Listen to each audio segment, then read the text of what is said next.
Welcome, Alex. Welcome, brother. Thanks for having me. My pleasure, dude. Welcome to the Unapologetic podcast. Dude, it's so good to have you here. So we're on the retreat at the moment. We're on day 4 of the retreat, and it's on your second day. Yeah. You arrived yesterday. And yeah, how are you finding it? Yeah, man. It's been great being here. Food is great. Being able to bounce off ideas and train together with the other guys, with people that have different strengths, different weaknesses. Being able to talk about business, about anything in life is really cool. Yeah. Nice. Cool. That's awesome. I'm so glad you're enjoying it. I was a little bit nervous because it's my first retreat, and it's I'm glad it's good. But I wanted to hear more about you because you've got a cool story, and we met 2 years ago, 2024. Yeah. Like March or something, March 20 or April 2024. I think it was May 2024, the first event that we did in Beja, right? Yeah, exactly. Yeah. Almost 2 years ago. Dang. Yeah. It's gone by quick. Mm-hmm. Yeah, it'd be great. Just tell me a little bit about tell people where you grew up. Yeah, sure. What's your history? Because you got a cool story regarding that, and also your training style and everything. Sure. Yeah, so for the people that don't know me, my name is Alex. Okay, I'm about 29 years old now.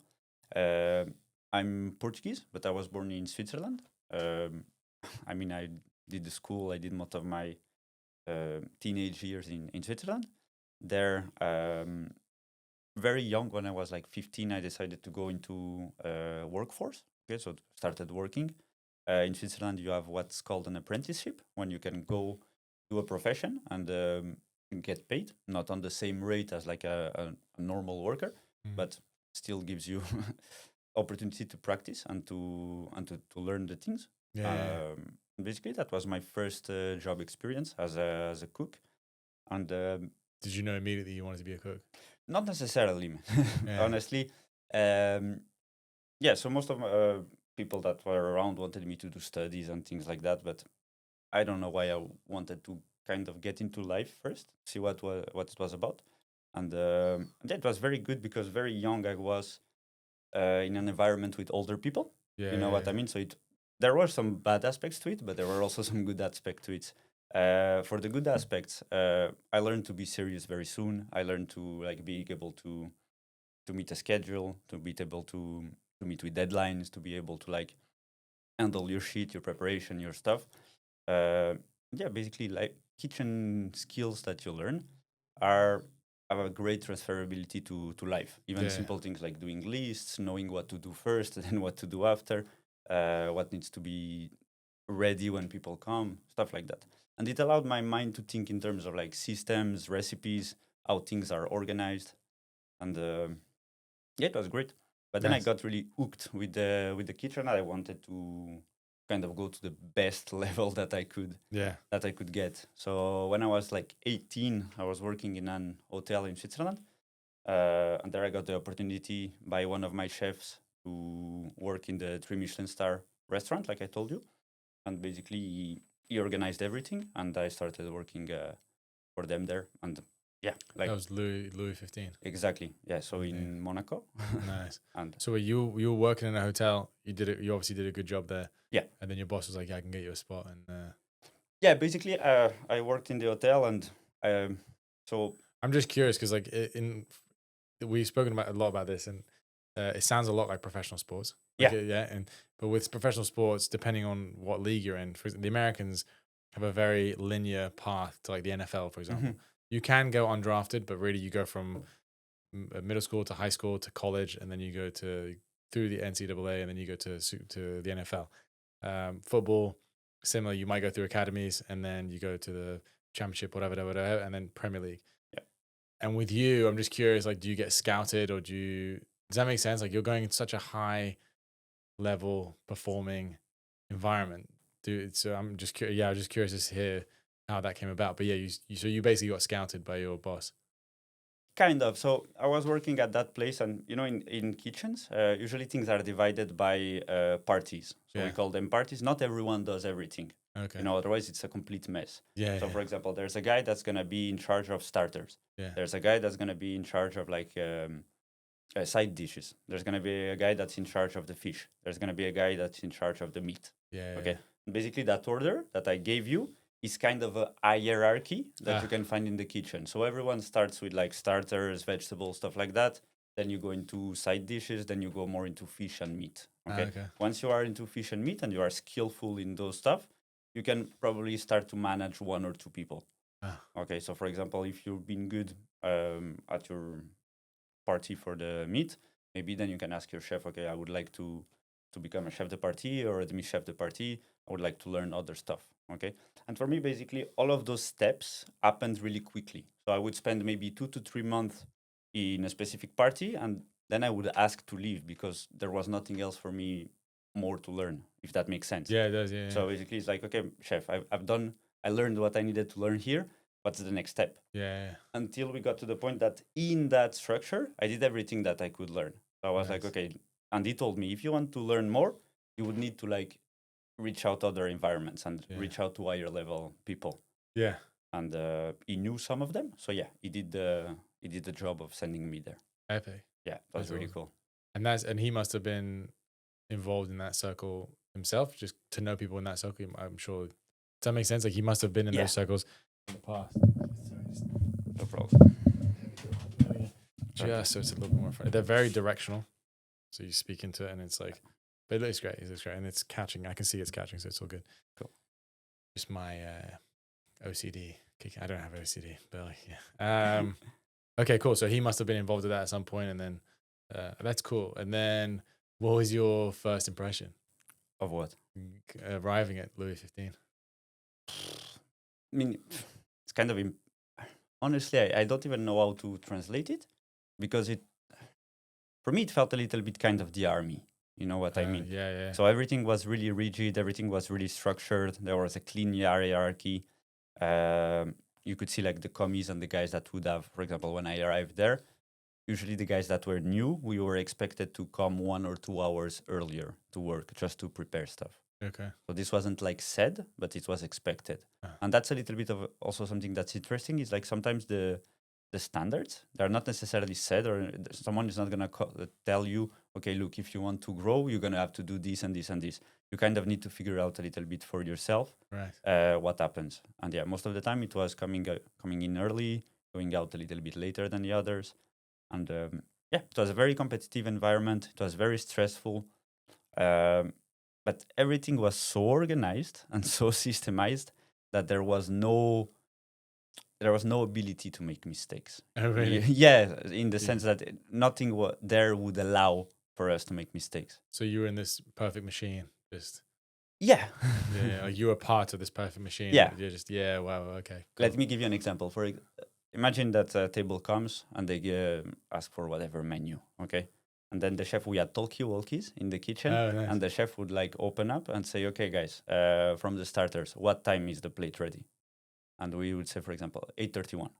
Okay. At 8:31, if the plate was not ready, he would scream again in the talkie-walkie, guys, what happened? You said 8:31. It's 8:31. What's happening? Oh, wow. Yeah. So that kind of precision. Yeah. Wow. That's dope. Yeah. The fuck is going on, guys? But now imagine this with people screaming, people, running around in all directions, stoves burning, a lot of noises, a lot of pressure. But it was actually really cool. Yeah. Yeah. But I imagine it wears you down. Over time. I mean, I think I spent about 12 months there.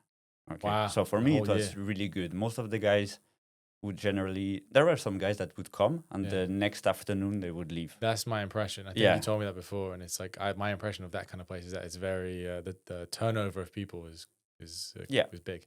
Yeah. And that's not a good thing. No. It just proves that they are dysfunctional in a lot of human aspects. So like the professional stuff and the quality was like way beyond everything that you can imagine. But the human side of things was like way below what you could ever imagine. Yeah. Yeah. It's, I had, so our friend, common friend, our friend Matt, who's also a chef, he said he worked under someone and someone that was quite high level, but in the Middle East, and he had a request for like 20 burgers because it was a private chef job. 20 burgers in 2 minutes. And he was like, they don't even really want the burgers in 2 minutes. They just want to see if they can get the burgers in 2 minutes. Yeah. And the head chef would just lose his mind. Yeah, until he had the burger. He's like, I was like, how do you do that? He's like, we didn't. We got it in 5 minutes. Yeah. 5 minutes? How did you get 20 burgers? He's like, you just do it. Yeah. Like you smush on the what's it called? The big ass. Yeah, the sizzler thing. plancha or whatever.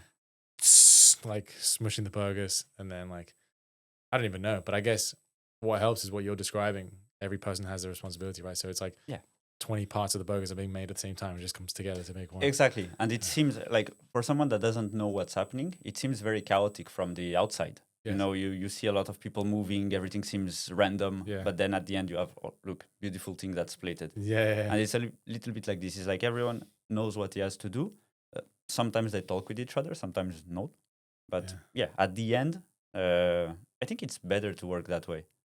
Yeah, it seems to work, right? Yeah. Okay. Well, awesome. I would talk about this all day, and I think, it's just I think it's fascinating, and I think it's so cool that you did that. But just real quick, why did you leave in the end? Why did I leave? Yeah. I mean, that's partly because of like I was younger and I wanted to see other stuff, so I like to travel a lot. How old were you again? When I was there, I think I was 19. No way. Yeah. What an experience. Yeah. At 19, that's crazy. Yeah, so I left my house. I went to another country, and then it was very difficult there the first few months, but then I got used to it, and it was really good. But same thing again. I did all the parties, so there was a little bit of a faster rotation in the sense that since there was a lot of turnover, there was a lot of available positions that could happen really fast. And again, at the point where I got to see everything that I wanted to see, there was nothing more for me to learn there. So the payoff or for staying there and enduring that shit for the amount of more skills that I would learn, it was not worth it anymore. Right. That's, you know what I mean? I do. Yeah, I do, and that's really interesting. That's really cool. Yeah. Oh, cool. Okay. That's a little bit what we were talking about yesterday with Robin. You remember? In like even in sports, in any kind of performance field, you can get pretty easily to like 85 to 90% of like the top performance. But then if you want to go from like the 90 to 95 to 99% of the best ones, the amount of time and skill and effort that you're gonna have to give into that is like way disproportional to the result you're gonna get. You know what I mean? I do. It's I first heard that from Coach Summer, the gymnastics coach, from my gymnastics buddies. He said the same thing. He's like, you can get a gymnast, especially a former gymnast, back to 80% in a matter of weeks or months. But then to get that extra 20% to get full like Olympic ready is just an absolute grind. It's it's almost indescribable. It's like the amount of and you lose the ROI in a sense. You know what I mean? Because you have to put a lot of effort and work to get a small, tiny return. Even for these like Olympic athletes, it's the same thing. Is they put hours and hours and hours to get maybe 0.5% better than they were or than the other guy is. Yeah, for sure. I guess that 0.5% becomes a huge return. Yeah. I mean, it's a perspective thing. Yeah. For us, the 1% is not like, I want more than that, but then for them, it's like, I got 1%. Yeah, and that depends what you want as well. Like, I mean, if you want to be an Olympic athlete, if you want to be the best chef in the world, if you want to be whatever, the best gymnast in the world, this is the price you have to pay. Yeah. Okay, but now if you're not interested in that, I don't think that's a price that's like, I mean, I would not pay that price. You know what I mean? For a normal life, I don't think it's necessary for normal people to get over the 85, 90, 95% in any given domain. No. Yeah, you know what I mean? So absolutely, yeah. Depends what you want, as you were saying. Depends what you want, exactly. Yeah. That's why it boggles my mind. It confuses me when. Have you heard of a guy called Tadej? I think he's Tadej Pogacar. I don't think so. He's Billy Big Balls in cycling at the moment. He's the guy. Okay. He's like the new Lance Armstrong. Okay. There's other guys that are fantastic, but he's the guy. They're saying like he's the best ever now, and I think he just won Giro Italia or Italia, whatever. And he's insane. Like the power output and like the endurance and the speed is like, I don't know much about road cycling, but he's supposedly amazing. Yeah. And I have people that like it around me, so they tell me, and I see the videos, and I'm like, yeah, that's cool. I love it. I love to see it. I love to hear the stats. But how? It's not like the other guys aren't good. No. To me, the other guys are Yeah. absolute freaks. The other guys are winning if he's not there at the Tour de France. So like, they are beyond amazing. You see videos of because everyone has a GoPro now, so like you see these videos of people cycling in, I don't know, Tenerife, and suddenly they're like, oh, I caught a pro caught up with me and just did this amazing thing, went up really fast and like just lost me completely. I don't know who that pro is. Yeah, he's probably like in the back at the Tour de France. Like if he's even there, if he's even on a pro team, so he's amazing compared to the regular people. The top guys are amazing compared to him. And then this guy is rinsing them. I'm like, how is that happening? Yeah. How is everyone fighting for that 0.5%? And this guy just like... Yeah, he's in a whole category by himself. Yeah, it's weird. Yeah. He just lost a race actually the other day, but it was not his style. And the other guy was also fantastic. He's a legend. I can't remember his name. Van something. He's Dutch, but it just boggles my mind when someone comes out like that and just like rinses the competition. I mean, people could say, "Oh, drugs," but it's not that. Like everyone's on drugs, so like, and everyone has access to drugs. It's even if they're not on drugs, they probably could be. So it's not that. Like it's just crazy how people do. You see that with fighting too. Yeah. But for fighting, usually there's like a new aspect to it. So people figure out new techniques. Someone figures out calf kicks or like a new wrestling style, like the Dagestani dudes now, like just rinsing everyone. Mm-hmm. And it's but with Pogacar, it's like he just pedals quicker than everyone else. You know what I mean? Like he's doing the same thing everyone else is doing, but just way better. It's wild. But cool. So you finished that in Monaco, and you've now been practicing yoga for about 10 years, right? So since you left. Yeah. So Monaco. basically, I still kept working in hospitality for many years. Oh yeah. But I mean, you imagine after. I was doing some long distance running when I was there in Monaco. Okay. And basically I realized that I was very stiff. You know what I mean? So I was like 20 something, and I couldn't even touch my toes. I had back pain. I was kind of skinny fat. You know what I mean? So I realized that there was something to be done there. Interesting. You're skinny fat. Yeah. Oh, yeah. Nice. So actually I didn't look like anything that I look like now. Okay. That's so funny because I just took for granted. I was like, oh, you're just jacked. No, not at all. No, I was weak. I was skinny fat. I couldn't even do a pull-up. Yeah. No way. Yeah. Imagine we were working sometimes 12, 14 hours a day, sometimes with no food, sometimes no rest, 6-7 days a week, smoking a lot, no drinking alcohol every night, stuff like that. So this thing destroyed me. You know what I mean? Wow. Internally, to be able to resist the pressure. That was kind of what I did. Of course, yeah. And I mean, you hear people like Bourdain, Anthony Bourdain, like huge drug addict at one point, right? A lot of them, a lot of them. Yeah. So unfortunately, that kind of acted as a little bit of a wake up call. You know what I mean? Yeah. And I started to decide, okay, I need to do something to get a little bit healthier. Yeah. And I think the first thing that I started doing was meditating. Yes, that's another thing I was going to ask you about. Yeah. But yeah, keep going. Yeah, because in Louis 15, so you need to understand that I'm not necessarily. I mean, I'm someone that is very competitive at heart, but not competitive in the sense that I'm gonna fuck you up. In the sense, it's like let the better win, let the best win. But okay? I'm gonna try. Really I'm gonna try really hard, but I'm not gonna do anything directly to like against you. You know what I mean? So let's basically see who's the best. Yeah. But there, it was not really like this. So it was just sabotage and just exactly.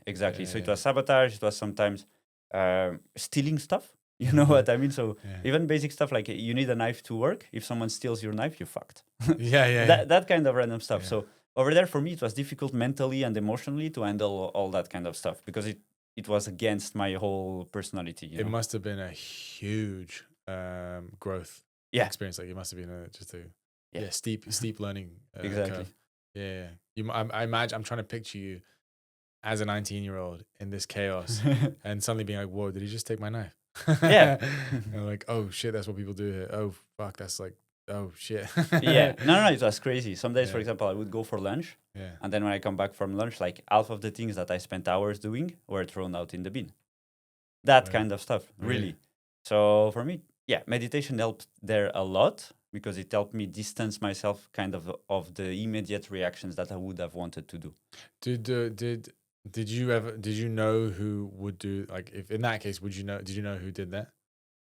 Or was it more like, fuck, the kitchen's done that to me? Or Yeah, it's like not the kitchen, but it's almost like you don't care who did it. You yeah, just need to brother, it was a little bit like this Yeah. was the jungle. It Yeah. was which one can survive first? Yeah, I okay? got caught and then we Yeah. just carry on. Yeah, and I mean, I didn't enjoy that, but at some point I was like, okay, I'm not gonna let myself like be the victim here all the time. Yeah. So at some point, what I started to do is like go out before everyone.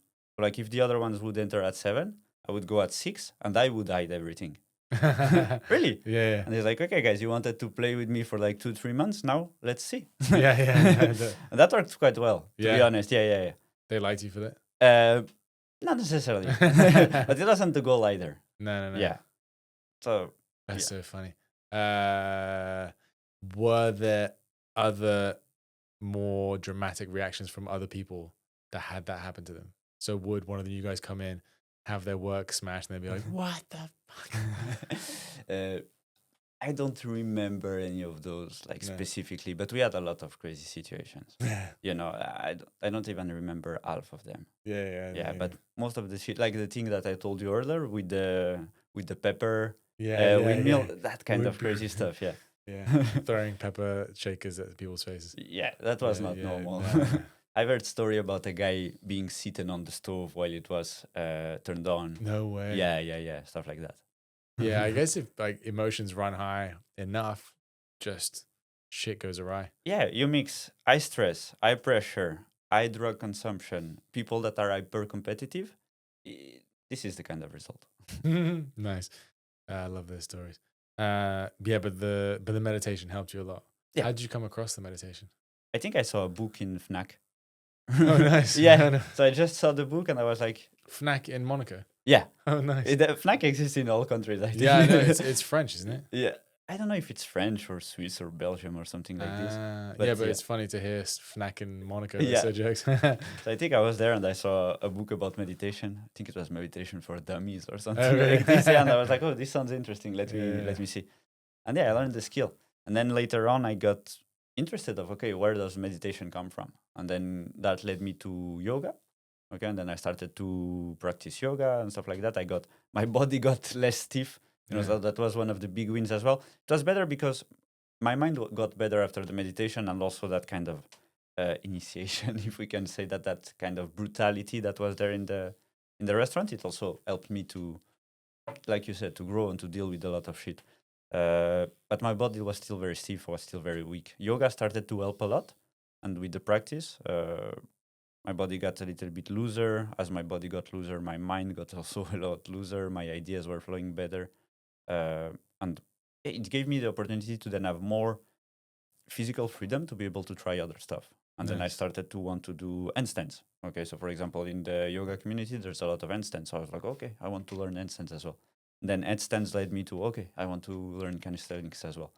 And then kind of each skill stacked on top of on the previous ones. So that was really cool. And like we said in the morning, I think meditation or awareness is a base skill that's like, is gonna improve everything else. Yeah, absolutely. I couldn't agree more. What's it called? This, before I forget, just I'm curious. Did you, in that kind of environment with the Louis 15, did you make any friends? If I made any friends? Yeah, of course. Yeah. But not. What do you mean exactly by friends? Like friends for drinks or friends for life? Ooh, that's a good question. Because friends for drinks, yeah, most of them. Okay. Friends for life, none of them. Right. So you knew these people that like were all in that jungle, like ready to kill each other. Yeah. But you just kind of made it pleasant on a day-to-day basis. Yeah. Because I struggle with jiu-jitsu. If I don't like the gym, I can't do it. Like I don't love jiu-jitsu enough. Okay. To then just do jiu-jitsu for the sake. I want to be around people that I like. I understand. But yeah, that's interesting. That's so interesting. Okay, cool. So then that makes sense. The progression makes complete sense, and I can see how you've arrived at, because you're obviously really good at the handstands and at handstands and at the rings. And there seems to be, I haven't done that much yoga, but there seems to be a very spiritual aspect to it. I think so, yeah. That's what people yogis seem to preach. They're like, it's not about the stretching; it's about like finding yourself. This is a very interesting topic, and I think if we want to go really deep into that, we go over like the time of the podcast. Oh, right. But for example, I think what we think yoga is right now, it's a modern form of yoga. Okay, Yes. so like the asanas, the breathing, stuff like that. Yeah. I think yoga, as it was intended to be, Yeah. it's more like a philosophy or some kind of ascetic practice. Okay, the guys were monks; they were not necessarily stretching or doing postures like that. And if they were, the goal is not physical preparation, or there's not physical goal in hand. The goal is, okay, what kind of mind qualities or what kind of subtle qualities can we develop with these kind of postures, Right.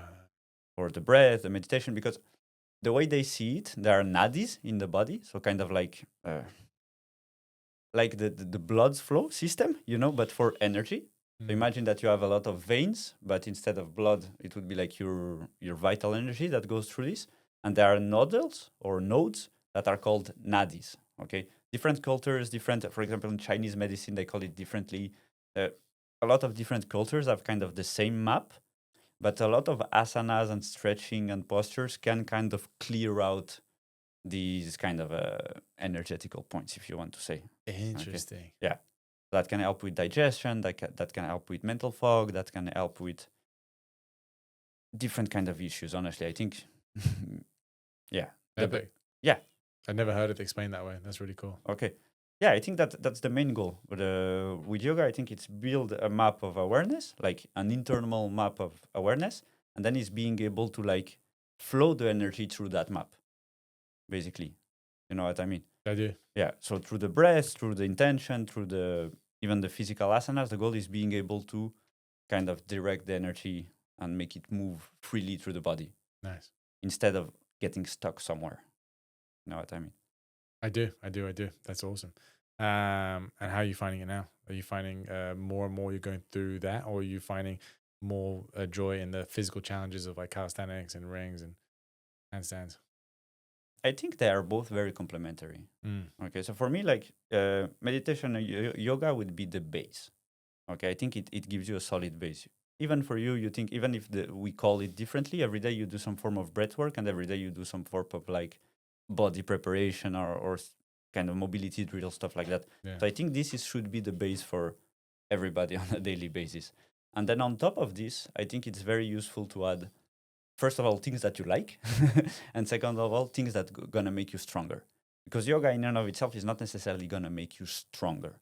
And strength is kind of it's even a poorly defined quality, you know what I mean? In terms of physical strength, and in terms also of like mental strength, character strength, etc. What exactly is it? I guess physical strength. I guess you have power, strength, brute force. I don't know. Yeah, it's determined by the amount of force you can produce. Yeah. Which is it could be like shifting weight or shifting your own weight or producing an amount of force that can make you move. So locomotion. With the mental strength, I guess perseverance, resilience, the ability to bounce back. Yeah, I suppose. Yeah, but there is different forms of strength for sure. Yeah, exactly, and that's what I was referring. Is that it's still a poorly defined thing. Like we know what strength means in terms of like a 1 rep max. Yeah, okay, this is strength. But then if we try to extrapolate to other aspects, it's difficult to say, okay, what is strength? Yeah. And I think it has something to do with tension and the ability to hold or to produce tension. Because even overcoming isometrics, you're not moving, you're not really generating force, but there's a lot of tension happening. Yeah, I guess you are producing force, but the thing you're pushing it's not moving. Yeah, it's not moving. Yeah. But yeah, that makes sense. Yeah, and some of I think it depends what you are as a yogi, like in terms of what your practice is, but you do see some phenomenal movers in yoga. Yeah. But yeah, that's just it. Yeah, and I think, I mean, if you think about it, what I really liked about yoga and what I tried to transfer it into my own skills and training and stuff like that is the thing that there is a daily practice. It's not of the sense like, okay, we're going to train hard 3 times per week, or we're going to train hard 4 times per week and we have a push-pull cycle or whatever. It's like every day there is a practice. Every day. So you need to create the habit, you need to create the identity, you You need to create the consistency. Once you've done that, you can kind of stack whatever you want on top of it. That's kind of what the way I see it. Nice. You know what I mean? Yeah. And I think over the course of a year or 2 years, or like the more you go, the more it becomes exponential. But you remember yesterday we were talking about one of Robin's clients, and the problem is like they miss workouts and then they come back and they have goals, but they don't have the execution to really meet that goals. Yeah. So it's very good. Okay, I want to do this. Okay, but then we tell the person, okay, you need to work out 5 times per week, and these 5 workouts are going to be brutal. Okay, if they miss, then the whole plan is kind of fucked up. Yeah. And so I think my approach here is like, okay, what can you make sure that you don't miss? Okay, so like make something that you can build on every day. Okay, so the meditation is not because you practice every day that it's a new practice each day. Each day you build on what you built yesterday. Okay, so it's a continuity. And the same thing I think with the physical practice. So if you practice every day, you are able to stack skills. Then the only difficult thing is to not burn yourself. And then like containment and being able to reduce a little bit intensity is what's going to be key here. Otherwise, you're just going to burn yourself. But yeah. So yeah, I guess making it something in the background like you just do every day. Yeah. Like something like brushing your teeth is amazing. I think enough people don't stick to something like that long enough to make it a habit. So they think it should just become automatic after the first day, where it's something that your body and your mind's going to have to get used to over 10, 20, 30, 60 days. Yeah. And you consistently push, and then it becomes a normal thing. Yeah. And then you are the person that is able to do what you're supposed to do because you have that habit. It's part of your identity. Then it's not even an effort to do something. Yeah. That this morning I woke up a little bit before Robin. I went for a coffee. I did 10 minutes of a little bit of mobility, a couple of sets of push, pull, and lunges, and that was done. Nice. And it created a little bit of stimulus. It created a little bit of movement, but it still did not tire me so that it would impede me to do another workout with you later, guys. You know what I mean? So I can do this every day and still do other things on top of it if I want to. Yeah, absolutely. So like rings, like handstands, like hiking. If you wanted to do jiu-jitsu, we could jiu-jitsu, could go surfing. Oh, we should do jiu-jitsu before you leave. Yeah. That'd be dope. Yeah.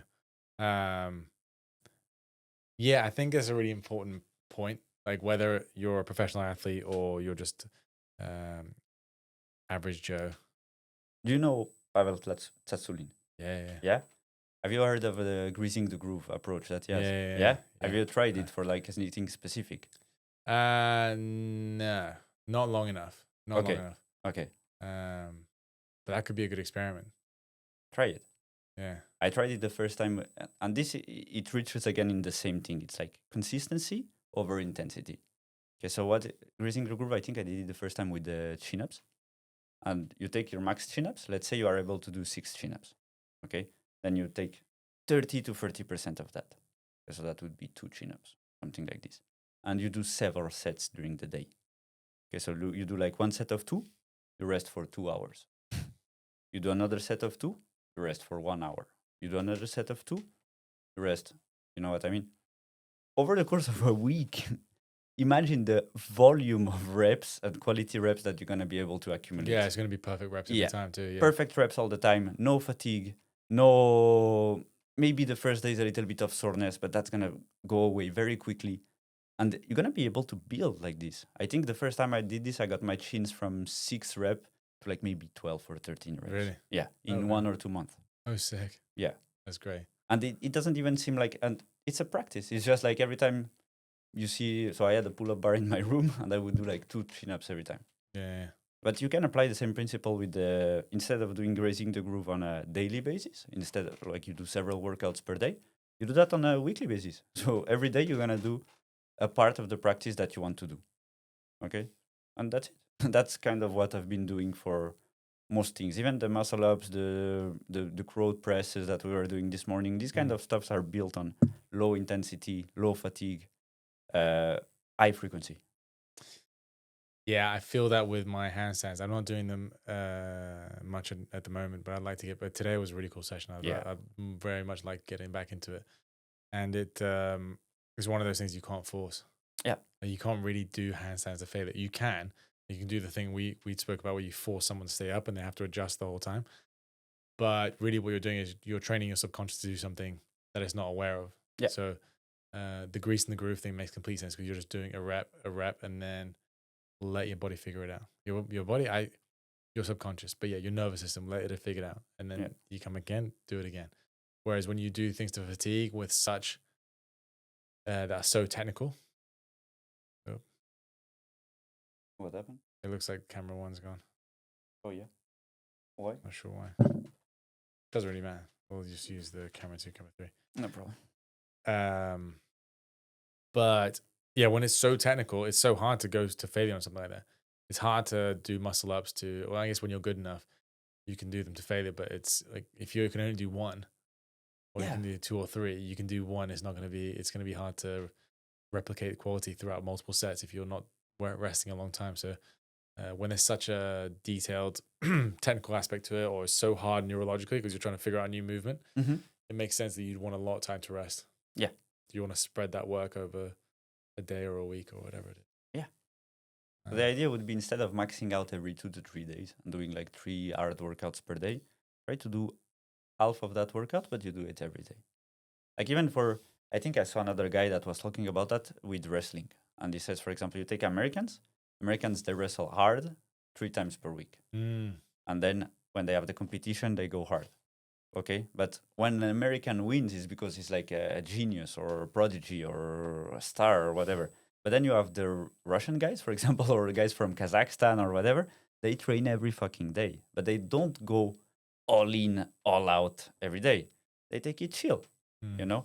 And these guys are going to destroy the Americans because at the end of the year, they have over like double the practice time. Yeah. Okay, so the intensity is not there, but the guys are able to handle volume.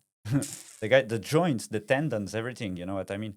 So it builds on the daily. Yeah. I love that. That's why I say I think you can stack and build on what you did yesterday. And every week, don't try to progress again too fast, for example, for some stuff. Okay, I'll make a deal. We're gonna run out of battery soon, but No let's make a deal. I'm gonna grease my groove, and I think I'm gonna do pull-ups, ring pull-ups. Yeah, I've been doing wide grip, and that's felt nice. But I'm gonna do ring pull-ups and handstands. So every day, I'm just gonna do a couple of sets of pull-ups and handstands all the time. 2 to 3 times per day. Yeah. Don't go hard. Deal. Here, the thing that is hard is not going hard. Yeah. Because we actually really enjoy. It's an enjoyable feeling to go like all in and then being on the floor like this. And fuck, I gave my whole. But this is what we are saying. If you do that, then the next look at Robin, for example, of the 60K. What an idiot! Yeah, not an idiot, but like these kind of events, when we push ourselves through that, then we need to take time to recover. Yeah, he just ran an ultra trail, and it was his first time, and he like completely overdid it, but he nailed it. So it's justified for sure. Okay, cool. Yeah, what are you gonna grease your groove on? At the moment, I'm doing the main movements. So I'm doing pull-ups, I'm doing ring dips, and I'm doing some lunges with some kettlebells. Nice. So real quick, I like to ask this at the end of. I say every podcast. I asked it on one. I want to make more of a habit, and we'll stick just to nutrition because I think the exercise is great. One thing you would advise someone nutrition wise. So like for me, I love making my yogurt breakfast where I put overnight oats and yogurt and honey and stuff like that. It's just an easy hack to get your like macros in the morning. Okay. What is something that you'd recommend people do in terms of nutrition? It depends what you're looking for. Like it depends if you're looking to like get leaner, if you have a specific idea with your diet, or if it's just like for general health advice. Okay, so I let's say me, I'm gonna try to get leaner again, and I'm working out and I'm greasing my groove. One thing, random thing, just that. I mean, if you want to lose weight, one thing that worked really well for me and that I really enjoy is intermittent fasting. It's not even a dieting, it's not even a nutrition tip, but it's like skip one meal. Nice. Yeah, if you can skip, you can choose. Yeah. You can choose whatever you want. Some people prefer to skip breakfast, some people prefer to skip dinner. I prefer to skip breakfast. I found that I found that skipping dinner is really cool. Yeah. Like, I don't skip dinner. So what I've done is I try and have dinner really early. Mm-hmm. That one is really good. It makes me feel like I sleep a lot better, which is normal, but I hadn't tried it, so it was great. And then I don't know if I have time, but one thing from Louis 15 that you take away being like, yeah, it's a good life lesson. Yeah, I think the main idea there is systems beat motivation. You know what I mean? So nobody there was asking themselves, do I want to do it? You know what I mean? Like, and the same thing for a workout. If you ask yourself, okay, do I want to train today? Or do I really want to do that set? Then you already lost. You know what I mean? Nobody walks in the kitchen saying, oh, okay, today I don't want to do. Because you already know what you have to do. You know it's important. You know why you have to do it. Other people are also counting on you. And the thing is, having systems and knowing exactly what you have to do and the way that you should have it done helps way better than just trying to force through motivation and things like that. Okay. And you could see the difference in the guys that were organized and that were everything was dialed in, and the other guys that were kind of eaten out of the stress. I don't know if that makes sense, that expression, but like you could see the ones where the chaos, it didn't bother them because everything was clean, everything is random. You can bring more. It's okay, I'll handle it. But then you see the other one that is trying to leak, is starting to leak energy here, energy there. These things start to get messy, etc. And that until some point something is gonna break. Interesting. The biggest lesson here would be systems beat like personal execution or motivation. Awesome. Awesome. That's awesome. I love that. Where can people find you? People can find me on Instagram. People can find me on YouTube. Nice. I'll link people can find me through you. I'll link we can organize stuff. Nice. And, cool, brother. I appreciate it. Thanks, man. It's awesome. Sorry for the technical mishaps, but yeah. It's okay. Awesome. I'll speak. Cheers, guys. See you next one.